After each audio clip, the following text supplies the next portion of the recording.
जी हाँ, बॉलीवुड से आपको बता दें कि शिल्पा शेट्टी के पति राज कुंद्रा को हाल ही में अश्लील फिल्म मामलों में गिरफ्तार किया गया है। बॉम्बई उच्च न्यायालय ने राज की याचिका को सुनवाई के बाद शनिवार तक के लिए स्थगित कर दिया है। शिल्पा शेट्टी ने अपने आवेदन में कहा था कि उक्त मामले की पुष्टि किए बिना उक्त अपराध और जांच में उनके बयान से उनके चरित्र और प्रतिष्ठा को भारी नुकसान पहुंचा है। उन्होंने ये भी कहा कि उन्हें एक अपराधी की तरह पेश किया जा रहा है और एक महिला के तौर पर चरित्र को उनके नुकसान पहुंच रहा है, जिसने अपने पति के खिलाफ चल रही आपराधिक जांच की वजह से उन्हें छोड़ दिया है। उन्होंने ये भी आरोप लगाया था कि अदालत में उनकी दस्तावेज में उद्धृत मीडिया आउटलेट्स ने गलत, अपमानजनक, झूठे, मानहानिकारक बयान प्रकाशित किए हैं और न केवल शिल्पा को बदनाम किया है बल्कि उनकी इमेज को भी खराब किया है। बॉलीवुड अभिनेत्री शिल्पा शेट्टी हाल ही में कुछ 29 मीडिया कर्मियों और मीडिया घरानों के खिलाफ उनकी छवि खराब करने और झूठी रिपोर्टिंग करने के लिए बॉम्बे हाई कोर्ट ने मानहानि का मुकदमा दायर किया था। अब इस पर आपको बता दें कि कोर्ट ने अपना फैसला सुनाया है। कोर्ट का कहना है कि पुलिस सूत्रों के आधार पर की गई रिपोर्टिंग बिल्कुल अपमानजनक नहीं है। जी हाँ, मुंबई सत्र 2020 के महाराष्ट्र साइबर विभाग मामले में राज कुंद्रा की अग्रिम जमानत याचिका पर अपना आदेश 2 अगस्त को सुनाएगी। अदालत ने आज समय की कमी के कारण आदेश को स्थगित कर दिया। राज कुंद्रा पर अब गैम्बलिंग का भी आरोप लग रहा है। बीजेपी नेता राम कदम ने प्रेस कॉन्फ्रेंस के जरिए कहा था कि राज कुंद्रा GOD नाम का ऑनलाइन गेम चलाता था और धोखाधड़ी के जरिए पैसे कमाता था। राम कदम ने कहा कि उन्होंने इस खेल में प्रचार के लिए शिल्पा की तस्वीर का इस्तेमाल किया था। जी हाँ, इस मामले में आरोपी अभिनेत्री गहना वशिष्ठ और रोवा खान, जहां राज कुंद्रा के सह आरोपी में से एक हैं, उन्हें बड़ा झटका लगा है। पुलिस के करीबी सूत्रों ने 2 पीड़ितों के बयान जारी किए हैं, जिन्होंने आरोप लगाया है कि उन्हें अश्लील वीडियो शूट करने के लिए मजबूर किया गया था। पीड़ित लड़कियों के दोनों खातों में मध्य ग्लैन के एक बंगले में अश्लील वीडियो की शूटिंग होती थी और पहली पीड़िता ने 25 साल की उम्र में मराठी, भोजपुरी, हिंदी फिल्मों में काम किया था। 2018 में वह रौनक नाम के एक कास्टिंग डायरेक्टर से मिली, जिसने तब उसे वेब सीरीज शॉर्ट फिल्म में भूमिकाएं दिलाने की मदद की। फरवरी की शुरुआत में आपको बता दें कि रौनक ने पीड़िता को रोवा खान के साथ एक प्रोजेक्ट बनाने की पेशकश भी की।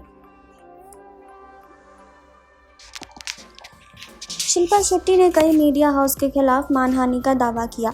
इस मामले की सुनवाई के दौरान बॉम्बे हाई कोर्ट ने पूछा कि सूत्रों के हवाले से अगर मीडिया खबर चला रहा है तो वो गलत कैसे है। हाई कोर्ट ने वकील से ये भी कहा कि आप क्लाइंट के पति के खिलाफ एक मामला है और इसमें ये अदालत किसी भी तरह से हस्तक्षेप नहीं करेगी। आपका क्लाइंट कोई भी हो सकता है, लेकिन मानहानि के लिए एक कानून है। शिल्पा के वकील ने कोर्ट में कहा कि मीडिया जो रिपोर्ट छाप रहा है वो उसके बच्चों को प्रभावित करती है। उसके रोने के बारे में रिपोर्ट से पता चलता है कि वो क्या कर रहे हैं। इस पर कोर्ट ने पूछा कि अब क्या आप उम्मीद करते हैं कि अदालत बैठकर जांच करेगी कि हर एक कहानी के लिए मीडिया हाउस किन स्रोतों का हवाला देते हैं। कोर्ट ने कहा कि किसी ऐसी चीज़ के बारे में जो पुलिस सूत्रों के आधार पर रिपोर्ट की गई है वो मानहानिकारक नहीं है।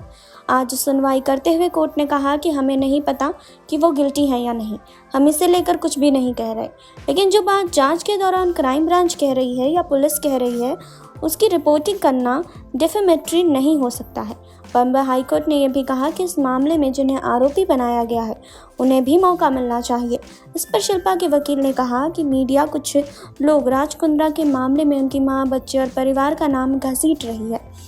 शिल्पा के वकील ने एक YouTube यूज़र द्वारा बने गए वीडियो का भी हवाला दिया। मामले में एक डिफेंडेंट है।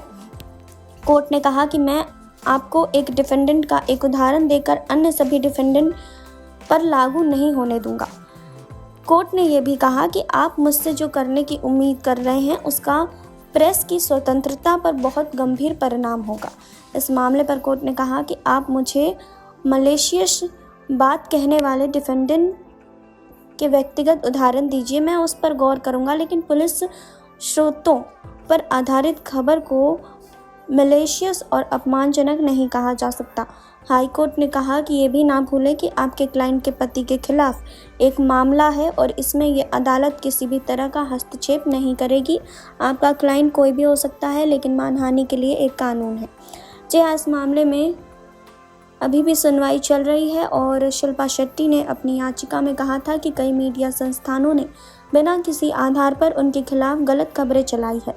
याचिका में शिल्पा शेट्टी ने कोर्ट में अपील की है कि वो आदेश दे कि इस तरह के आर्टिकल छापने वाले उसे डिलीट करें और माफ़ी मांगे। साथ ही शिल्पा ने 25 करोड़ की मानहानि का दावा भी ठोका है। शिल्पा ने अपनी याचिका में कहा कि इस मामले में उनके पति आरोपी हैं, लेकिन मीडिया ने उनकी छवि को नुकसान पहुंचाया है।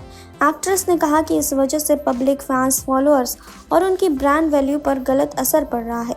आपको बता दें कि शिल्पा शेट्टी ने हंगामा 2 से काफ़ी सालों बाद कमबैक किया। जी हाँ, ऐसे वीडियो बनाने के मामले में अभी तक पुलिस को ऐसा कोई सबूत या गवाह नहीं मिला है जिससे ये साबित हो सके कि वो इस मामले में पति का साथ दे रही थी। पुलिस ने कहा कि शिल्पा शेट्टी की इसमें क्या रोल है, इसकी कोई खबर सामने नहीं आई है। मंगलवार को यहाँ एक मजिस्ट्रेट अदालत में कुंद्रा को 14 दिन की न्यायिक हिरासत में भेज दिया।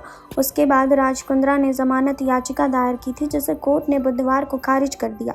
कोर्ट को मुंबई पुलिस क्राइम ब्रांच ने 19 जुलाई को गिरफ्तार किया। जी हाँ, आपको बता दें, मुंबई क्राइम ब्रांच ने 19 जुलाई को शिल्पा शेट्टी के पति राज कुंद्रा को अश्लील वीडियो बनाने के केस में गिरफ्तार किया था। इसके बाद पुलिस ने इस कपल के घर की भी तलाशी ली थी और शिल्पा शेट्टी से भी पूछताछ की गई थी। वहीं अब सवाल ये है कि क्या राज कुंद्रा की वजह से हो रही फजीहत से शिल्पा शेट्टी की ब्रांड वैल्यू पर असर पड़ रहा है। जी हाँ, तो आपको बता दें कि एक ट्रेंड एनालिस्ट से बातचीत करते हुए शिल्पा की ब्रांड वैल्यू पर फिल्म प्रोड्यूसर और बिजनेसमैन एक्सपर्ट गिरीश जौहर बताते हैं कि हाँ, मौजूदा हालात को देखें तो उनकी ब्रांड वैल्यू पर असर पड़ना लाजमी है। Brands best strict endorsement policy पर चलते हैं। वो इसका खासा ध्यान रखते हैं कि वो किस तरह की इमेज वाले सेलिब्रिटी के साथ काम करना चाहते हैं। इसके लिए सख्त प्रोटोकॉल फॉलो किए जाते हैं। हालांकि कुछ ऐसे ब्रांड्स भी हैं जो बने रहेंगे और हालात पर नज़र रखेंगे कि स्थिति कैसी रहती है। वहीं ट्रेंड एनालिस्ट अतुल मोहन की माने तो इन हालातों का असर तो उन पर पड़ रहा है। ब्रांड इमेज को लेकर काफ़ी संवेदनशील रहते हैं लोग और विवादों में घिरे लोगों से दूरी बना कर रखते हैं। शॉर्ट टर्म के लिए तो इसका असर पड़ना ही है, लॉन्ग टर्म को लेकर इसका असर क्या होगा, इसका पता हालात के साथ चलेगा। वहीं ट्रेंड एनालिस्ट का मानना है कि शिल्पा शेट्टी खुद ही फिल्म सेट से विवाद खत्म होने तक दूरी बना कर रखेगी। हो सकता है कि उनके मौजूदा और नए प्रोजेक्ट्स दोनों में ही देरी हो। जी हाँ, उन्होंने कहा कि मेरा मानना है कि फिल्म निकम्मा को भी ऐसे हालातों में प्रमोट नहीं किया जाएगा। तो आपको क्या कहना है कमेंट बॉक्स में हमें बताइए। जुड़े रहिए हमारे साथ। नेक्स्ट 9 न्यूज़ से सुरभि की रिपोर्ट।